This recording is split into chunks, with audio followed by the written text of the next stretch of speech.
Eluru railway స్టేషన్ను MP పుట్టా మహేష్ కుమార్ అకస్మాత్తుగా తనిఖీ చేశారు. 25 కోట్ల నిధులతో జరుగుతున్నటువంటి అభివృద్ధి పనులు నత్తనడకపైన అధికారులపై ఆగ్రహం వ్యక్తం చేశారు. నిర్మాణ నాణ్యత విషయంలో కాంట్రాక్టర్ రాజీ పడడంపై ఎంపీ తీవ్ర అసహనం వ్యక్తం చేశారు. పనులు త్వరగా పూర్తి చేయాలని ఆదేశించారు.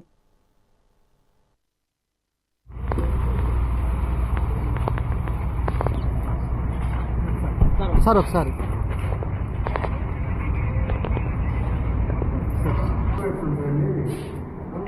బాగా చేసి ఇంకొక క్వాలిటీ బాగా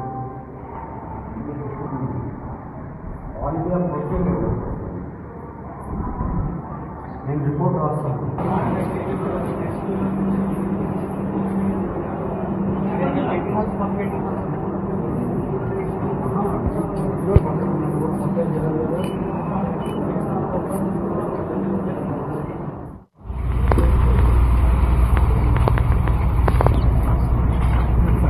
సార్ ఒకసారి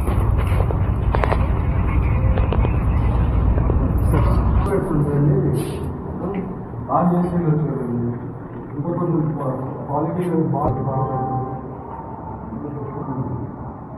క్వాలిటీ ఆఫ్ వర్క్